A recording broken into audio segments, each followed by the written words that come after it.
Hi hello నమస్తే welcome to Malli's creations. Guys, ఎవరైనా మన ఛానల్ని కొత్తగా విజిట్ చేస్తున్నట్టయితే ప్లీజ్ సబ్స్క్రైబ్ చేసుకోండి.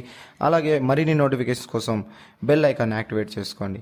గైస్, ఈరోజు టాపిక్ వచ్చేసి చిత్తూరు జిల్లాలోని కాణిపాక వినాయక స్వామి టెంపుల్ దగ్గరికి అయితే రావడం అయితే జరిగింది. ఈ టెంపుల్ గురించి తెలుసుకునే ముందు ఒక చిన్న కథ అయితే మీకు చెప్పాలి ఫ్రెండ్స్. ఈ చిన్న కథని ఈ టెంపుల్ని కట్టడానికి గల ముఖ్యమైన కారణం ఫ్రెండ్స్, ఈ కాణిపాక వినాయక స్వామి అనే ఊరికి, కాణిపాకం అనే ఊరికి మరొక పేరైతే ఉంది ఫ్రెండ్స్. ఆ పేరైతే నేనైతే చెప్పడం అయితే జరుగుతుంది ఫ్రెండ్స్. ముందుగా ఆ చిన్న కథ ఏంటంటే చెప్తాను ఫ్రెండ్స్. ఒకానొక ఊరిలో అయితే పచ్చని పొలాలతో బాగా పంటలు పండుతున్న సమయంలో ముగ్గురు సహోదరులు జన్మిస్తారు ఫ్రెండ్స్. వారు పుట్టుకతోనే మూగ, చెవిటి, అంధకారంతో అయితే జన్మిస్తారు ఫ్రెండ్స్. ఒకానొక సమయంలో ఆ ఊరికైతే భయంకరమైన కరువు కాటకాలు వచ్చాయి ఫ్రెండ్స్. ఆ ఊరిలో ఉన్న బావిలో నీరు కూడా తగ్గిపోవడం చూసి ఆ ముగ్గురు సహోదరులు ఆ బావిని ఇంకా లోతుగా తవ్వుతున్న సమయంలో ఒక పలుగు ఒక రాయిని తగిలి ఆ రాయి నుంచి రక్తం రావడం అయితే మొదలవుతుంది. ఆ రక్తం ఆ ముగ్గురి మీద పడిన వెంటనే ఆ ముగ్గురికి మోక్షం కలుగుతుంది. వారి యొక్క అంధకారము, మూగ, చెవిటి అన్నీ కూడా మంచిగా మారి ఆ తరువాత ఆ ఊరి గ్రామ ప్రజలందరూ అక్కడికి వచ్చి ఆ బావిని చూసి ఈ బావిలో ఉన్న రాయి చాలా మహిమ కలిగింది అని అనుకుంటున్న సమయంలో ఆ రాజ్యంలోని రాజుకైతే ఈ ముగ్గురు అక్కడికి వెళ్ళి చెప్తారు ఫ్రెండ్స్. ఇలా జరిగిన వెంటనే ఆ రాయి దగ్గర ఉన్న చోటుకు వచ్చి ఆ రాజు ఆ రాయి చుట్టూరా త్రవ్వించిన వెంటనే ఒక వినాయక స్వామి విగ్రహం అయితే బయటపడుతుంది. ఈ విగ్రహం చాలా మహిమ కలిగింది అని అక్కడ ప్రజలు పూజలు చేయడం ప్రారంభించారు ఫ్రెండ్స్. ఒక కొబ్బరికాయ కొట్టిన వెంటనే ఆ కొబ్బరి నీరు మొత్తము ఆ ఊరిలో ఉన్న మొత్తం చుట్టుపక్కల మొత్తం ప్రవహిస్తుంది ఫ్రెండ్స్. అందువలనే ఈ యొక్క ఊరికి పూర్వము విహారపురి కాస్త కాణిపాకంగా అయితే మారడం అయిపోయింది ఫ్రెండ్స్.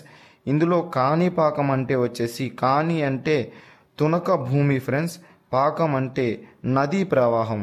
అందువలనే ఫ్రెండ్స్ ఈ ఊరికి వచ్చేసి కాణిపాకం అనే పేరైతే రావడం అయితే జరిగింది. ఈ యొక్క టెంపుల్ని అయితే 11వ శతాబ్దంలో చోళరాజులు అయితే నిర్మించారు ఫ్రెండ్స్. దాని తర్వాత 1336లో అయితే ఈ టెంపుల్ని ఇంకా విస్తీర్ణం అయితే చేశారు ఫ్రెండ్స్.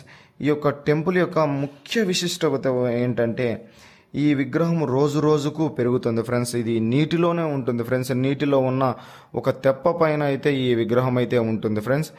ఈ యొక్క టెంపుల్ యొక్క మెయిన్ ఇంపార్టెంట్ పాయింట్ ఏంటంటే ఇక్కడికి కోర్టులో తీరని సమస్యలు కూడా ఇక్కడికి వచ్చిన తర్వాత తీరుతాయనేసి ఆ యొక్క టెంపుల్ యొక్క ఈ గ్రంథాలు అయితే చెప్తున్నాయి ఫ్రెండ్స్. ఫైనల్గా అయితే ఈ టెంపుల్ లోపలికి అయితే మనం అయితే రావడం అయితే జరిగింది. నేనైతే ఉచిత దర్శనం కోసం అయితే వచ్చాను ఫ్రెండ్స్ ఇక్కడికి. ఈ టెంపుల్ కూడా చూడడానికి చాలా ఆహ్లాదకరంగా ఉంది ఫ్రెండ్స్. అలాగే బయట కూడా చాలా అంటే చాలా వ్యూగా ఉంది ఫ్రెండ్స్. అప్పట్లోనే చాలా బాగా కట్టారు ఫ్రెండ్స్. నేను ఎక్స్పెక్ట్ చేసిన దానికంటే చాలానే బాగుంది ఫ్రెండ్స్. ఈ టెంపుల్లోకి మెయిన్గా అయితే సెల్ ఫోన్స్ కానీ కెమెరాలు కానీ ఏవి కూడా అలౌ చేయట్లేదు ఫ్రెండ్స్. నేను ఎలాగోలా కెమెరా అయితే తెచ్చుకొని అయితే ఈ వీడియో అయితే షూటింగ్ చేసుకుంటున్నాను ఫ్రెండ్స్. మామూలుగా అయితే ఎవరు అలౌ చేయరు ఫ్రెండ్స్. ఇక్కడ అయితే శివాలయం అయితే ఉంది ఫ్రెండ్స్. మనకైతే ఈ టెంపుల్ పక్కనే ఒక శివాలయం ఉంది. ఆ యొక్క పార్క్ కూడా చూడడానికి చాలా అంటే చాలా వ్యూగా ఉంది ఫ్రెండ్స్. నేనైతే చాలా ఎంజాయ్ చేశాను ఆ పార్కును చూసిన వెంటనే.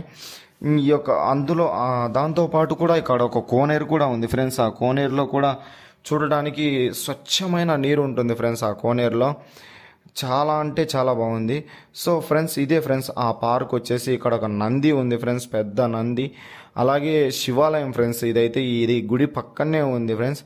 ఇక్కడ వచ్చేసి మనకైతే చాలా వినాయకుడి రూపాలు అయితే చూశాను ఫ్రెండ్స్. నేను గార్డెన్ కూడా చాలా అంటే చాలా గ్రీనరీగా ఉంది ఫ్రెండ్స్. నిజంగా ఎక్స్పెక్ట్ చేయని విధంగా అయితే ఉంది. నేనైతే ఎవరైనా సరే తిరుపతి నుంచి వచ్చే వాళ్ళు ఎవరున్నా సరే ఈ తిరుపతి నుంచి చాలా దగ్గర ఫ్రెండ్స్, 70 కిలోమీటర్లు మాత్రమే.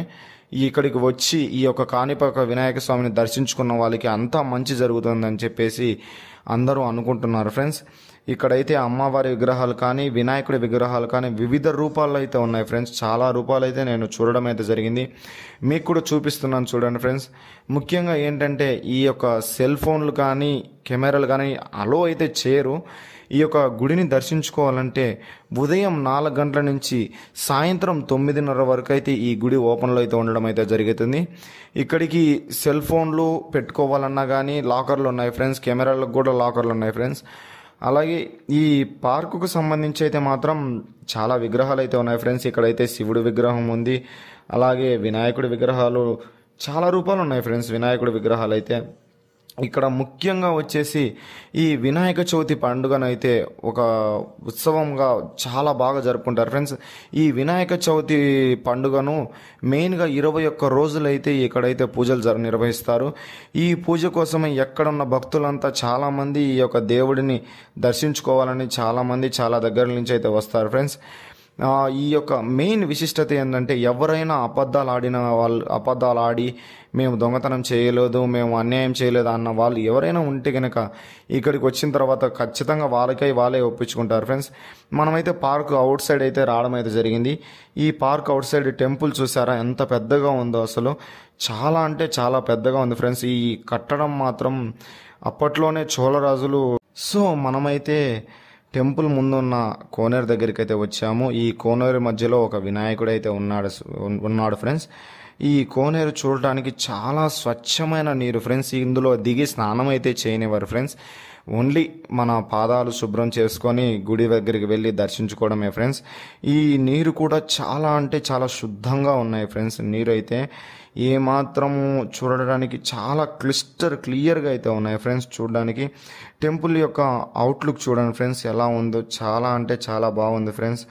అలాగే ఈ గోపురం కానీ చుట్టూ ఉన్న వాతావరణం కూడా చాలా అంటే చాలా బాగుంది ఫ్రెండ్స్. నేనైతే విజిట్ చేసిన తర్వాత చాలా హ్యాపీగా ఫీల్ అయ్యాను ఫ్రెండ్స్. నేనైతే ఇక్కడ ఒక కళ్యాణ మండపం కూడా ఉంది ఫ్రెండ్స్. ఇక్కడ కళ్యాణం కూడా చేసుకోవచ్చు. అలాగే అన్నదాన కార్యక్రమం కూడా ఇక్కడైతే ఏర్పాటు చేయడం అయితే జరిగింది. నేనైతే ఏ మొహమాటం లేకుండా దేవుడి దగ్గర అయితే అన్నదాన కార్యక్రమంకి అయితే వెళ్ళాను. ఎవరైనా మన ఛానల్ని కొత్తగా విజిట్ చేస్తున్నట్లయితే ప్లీజ్ సబ్స్క్రైబ్ చేసుకోండి గాయస్. అలాగే బెల్ ఐకాన్ యాక్టివేట్ చేసుకోండి.